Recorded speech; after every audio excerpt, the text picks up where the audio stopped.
Hello mga buddy, magandang araw sa lahat. Welcome back again to my channel. So sa mga buddy ko dyan na palaging nakasubaybay sa aking channel, ay marami pong salamat sa inyo. At please po, don't forget to subscribe to my YouTube channel at paki-follow na rin sa aking bagong Facebook page na Jacob Calamba. At please don't skip sa mga ads na lumabas sa aking mga videos kasi yan po ang sumasahod sa aming mga content creator. So for today's vlog mga buddy ay nandito tayo sa farm ni Jose Buncales Jr. aka Pison Lumber. Yan mga buddy, ito yung kanyang farm. Sa mga buddy ko na mahilig dyan sa manok no ay pwede kayong umorder dito. So may klase-klase silang mga manok dito mga buddy. Mayroong silky, yung parang may media sa paa mga buddy. Merong mga Rhode Island Red, yung mga ginagamit ito sa meat and egg production o ganyan, silky buddy. At meron din silang mga sisiw pa dito, pwede pa itong may ship mga 1 month buddy, hindi na ito mamatay buddy. At mga fertile eggs, ayan, complete na dito mga buddy. At meron ding mga tilapia o gusto kayong umorder ng mga kahoy, meron silang mga benta dito mga buddy. Kung meron man kayong mga bagol, ganyan, kanilang bibilhin buddy. So yan, contact nyo lang si Pison Lumber, ang kanyang Pison Daguhay Lumber, ang kanyang Facebook account. So yan, ilagay ko lang sa description below kung gusto nyo makontak siya buddy no. So back to the topic mga buddy. Napakaraming mga manok niya dito mga buddy, klase-klase. Ayan buddy, dito yung mga breeding area niya no. So ito yung mga Rhode Island Red mga buddy. So binibreed niya, sinamahan niya ng 3 hanggang sa 4 na mga bae. 5 yan diyan buddy no. At isang laki, mga male at female. So dito naman sa kabila buddy, Rhode Island Red yan buddy. So yung mga itlog nila buddy, in-incubate nila ito. At pagkatapos niyan at diyan na ibibenta yung sisyo. Depende rin sa orders mga buddy kasi meron ding mga customer nila na bumibili ng mga fertile eggs. So madali lang naman na malaman yung mga fertile eggs buddy gamit yung candling method. So ayan, napakarami nga kasi klase ito mga buddy. Ayan, ito buddy, yellow silky buddy, crossbreed sa mga mga Rhode Island Red. So yan, pasukin natin buddy. Yung mga babae dito buddy, mga Rhode Island. Tingnan nyo mga Rhode Island yan buddy. Yan, mga Rhode Island. So ang amon lang nila mga buddy no. Tsaka yung lucky dyan buddy yung silky, yung parang may balahibo sa kanyang paa buddy no. So yan buddy silky yan buddy. So napakalaking manok yan buddy. Pag nakita mo ito sa personal buddy ay mamangha ka talaga sa ito kalaki buddy no.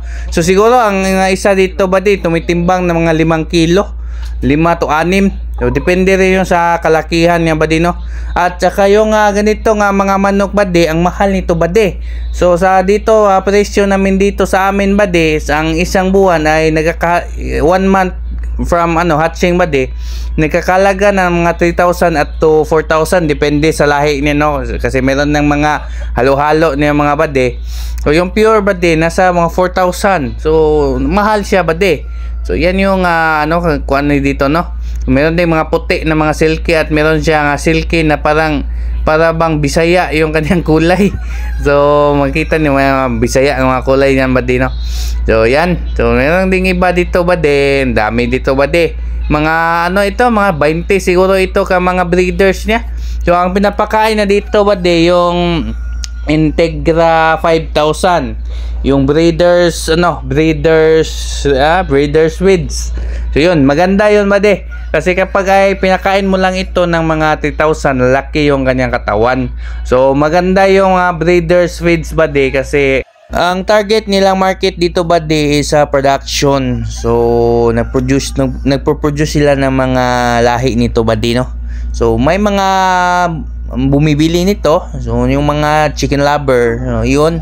So kahit mahal ay kung gusto talaga nila ng manok ay bibili talaga sila.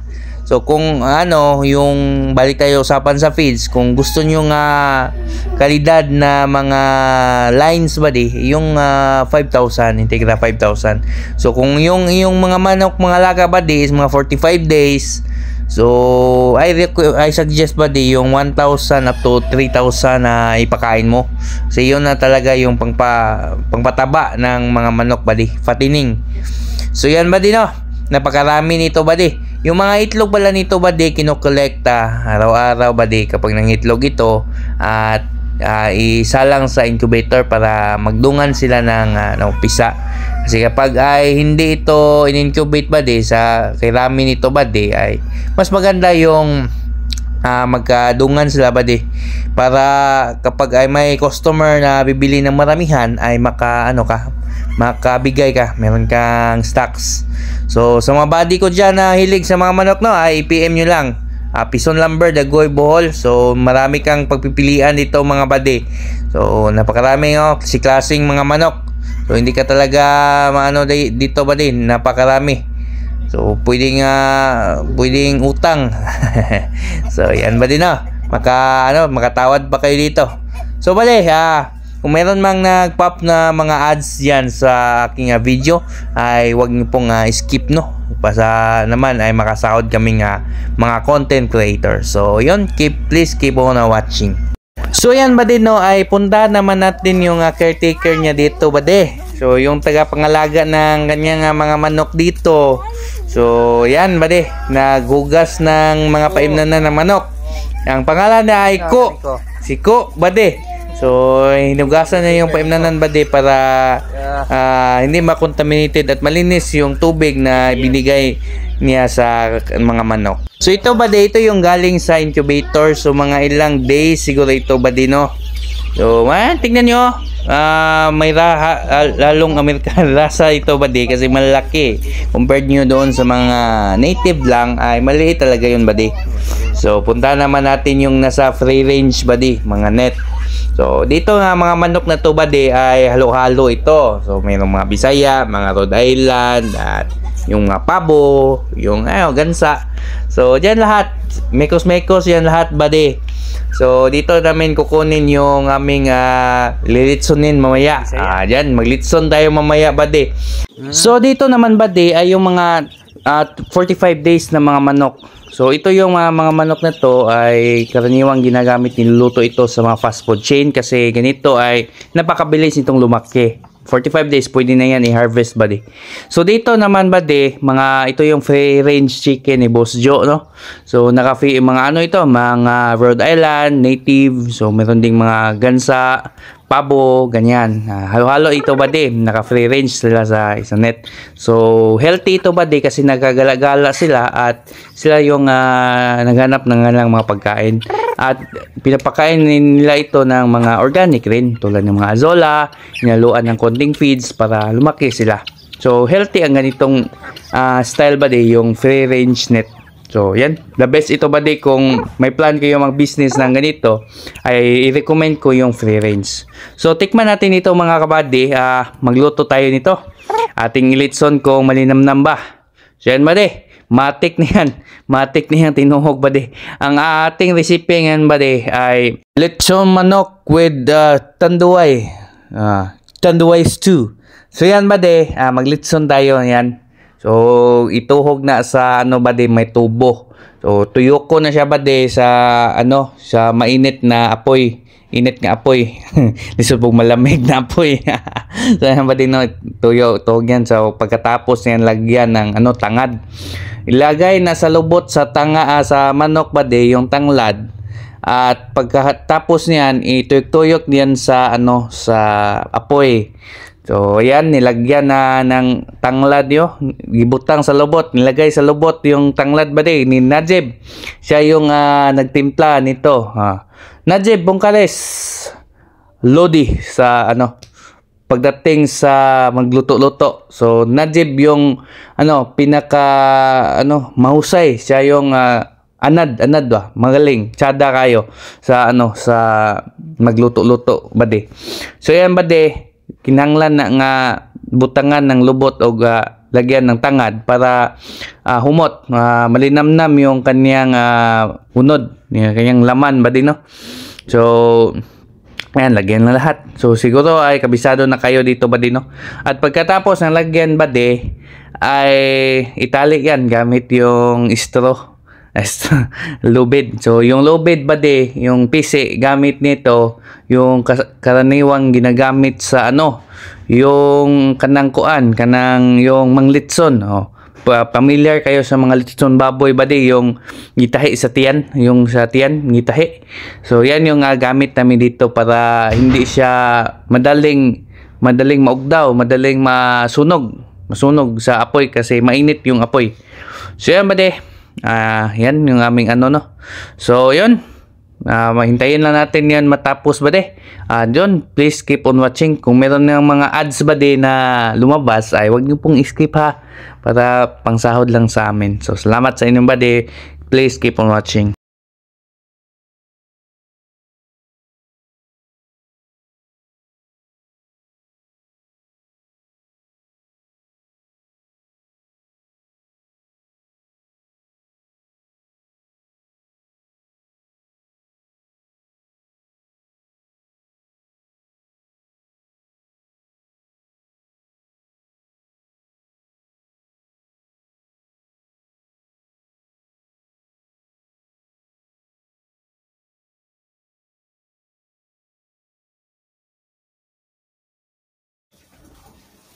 Concrete di ba? Mahal kahoy. Concrete ito kay barato. Ang magsimbahanan. Barato ng welding ra. Ito sa San Fernando ba? Siminto na dagan kayo. Kahoy duman kayo. At ang pagawaan na doon. Ang hagbong na siminto eh. Pabuk ras karsada. Dagan na yung siminto di ba? Ito. May kahuman ng siminto. Gama daw. Ano yun? Ha? Gucci boy. Grabe oh. Akan na. Kinam. Ikaw lang kay. Akay. Di ka na, nakura na yun. Bilbin na naman ako Yung Arabo ko. So diara bade, ayan na. Tapos na yung ano, butangag tangad yung salubot bade no. So ano na yon, dapat i-ready na yung apoy bade, nakabaga na sadya. Yan. Ituyok yan bade sa ano para maluto yan bade no. So merong taga-tuyok dito bade. Kasi wala kaming mga mechanics dito bade no, yung mga machine na pangtuyok, panglitson manok bade. So ang amo mano-mano lang bade, yung kamay ano, yung tao lang nagtuyok bade. So yan. So amin itong ano dito no. So i-plaster lang yung mga apoy bade para evenly sila maluto. So hindi lang doon sa banda lang maluto at sa pika silaw. So dapat ay fair ito bade no. So yan bade, yan. Tapos na yan bade no. Isa lang at paikot-ikutin yan bade hanggang sa maluto yan bade. So yun, stay tuned bade, please keep on watching. Luis usa manok. Mag-blood clot lang oh. Ang tigtuyok ani, gikan ni sa kuan. Because actually kamen Import ni. Imported. inom nun. Kat-kat na lang ni Gupo. Hindi mo na. Magaling. Dita eh. Tapad na dia. Tapad na dia. Bintalan ni Magaling kudungang mawara.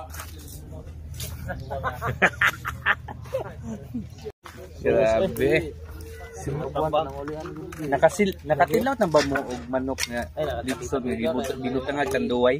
Di gipainom tanduay sa Gipainom tanduway sa gihaw. Asip. Rada diya ba di? O diya nagtigtuyok na to, gwapo kayo. Diya yung financier oh. Big boss. Big boss. Hey, sa TikTok lagi mataas pa rin. Lagi. Pre, naog to. Naog daan ano sa may naog lang. Uha. Ay, dire ka dapat sa kan. Oh, no. Ako Video ito mga runner na to. Runner Jimmy. Ayaw. Ala. Order na eh. Ayay. Mura, gawil din. Pay na to. Murag welding. Putol lang, pangmas na ko sa welding. Karera, putol lang. Wala na kasi kung law na. Rito eh, ayan na tayo.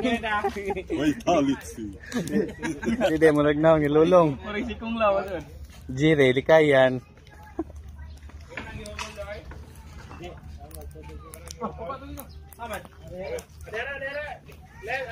So after mga ilang minutes ba di, mga 15 to 20 minutes ay yung mga sauce na natira ba di ay ihid-hid.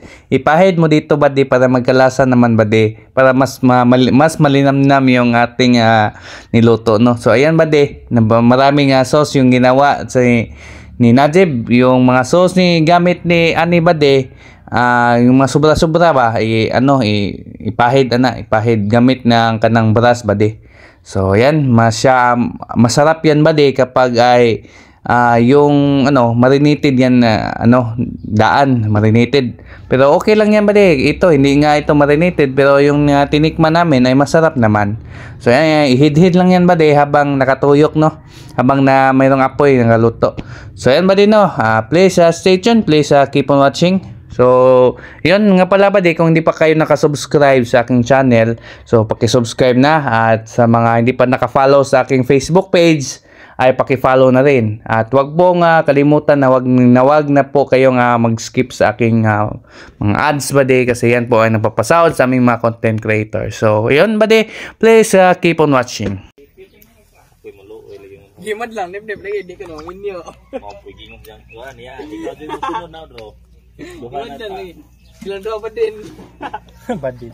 Kitong tambok? Kung kita mo, no. Diyan na yan, eh. Ha? Diyan na yan. Di na, pero ka lang doa, gimad lang. Sila lalaman duha. Di ba? Gamay na ko.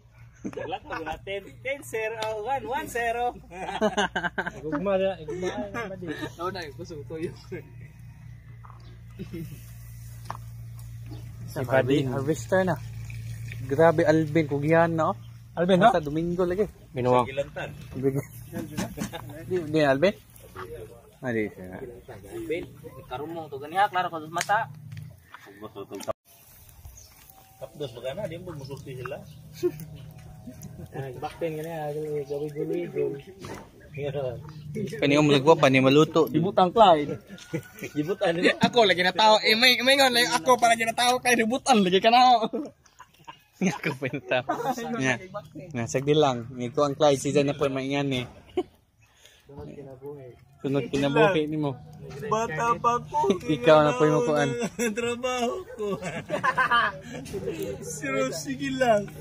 So yan ba di, after an hour na niluto namin, so nakita niyo naman yung kaibahan sa kanina ba di, no? Naluto na ito ba di, malapit na itong maluto. So hindi ko na videohan yung pagkain namin dito ba di, kasi napakasarap, nakalimutan kong i-video. So yan ba di, ang masasabi ko sa luto namin dito ni Najib na kanyang recipe ay napakasarap ba di. So kung gusto niyo gumawa nito, yun. Madali lang ito, yung recipe lang sa paglitson ba di.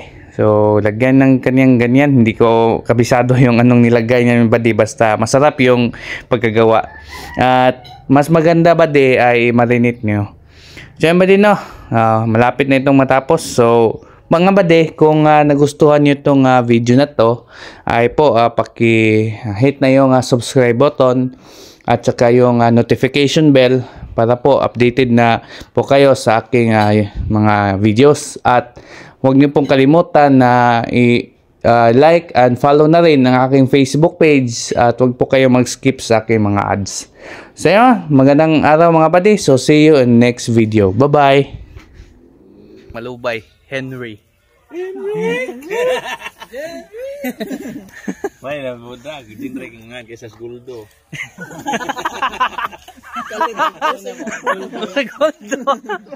Kailan kang guldo rin? Ha? Lain na pagpangan la guldo. Magtapok ng bungag Jimelina sana. Sinong? Palang ng maestra. Saan? Magtangal kong Nagtapok og Dragon Ball. Kung Dragon kay sok-sok ito cellphone. Ah, ang dahil. Ma'am, cellphone. Cellphone. Abugoy ni Jindex sa una dahil. Ako'y. Saya natungtong na sa cellphone sa maestra. Pagtapos ko nga pito ka mo Dragon Ball nga bunga Jilibina. Agantina, cellphone tanda na bintana. Sure. Mga aking kahilingan. Binuang. Okay, tawa na. Kabutan na ni. Kabutan. Yun na, numbang nga amahan sa una. Buta na kana. Sakto na imong kanang butag sa pagmata ba? Nga nausab. Tinuig nga report. Tinuig nga basa. Oh, sakto na. Ako nadako ko sa pobreng lungsod. Ako si Jinrek. Ako dili buldo. Dili tinuod nga pangan. Itago ako sa pangan. Si.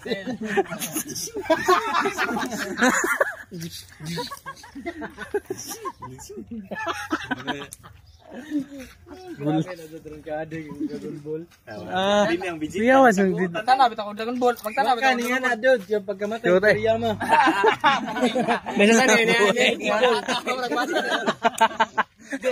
Kana lagi magtana pa. Ana, naman to hindi na cellphone na butangan.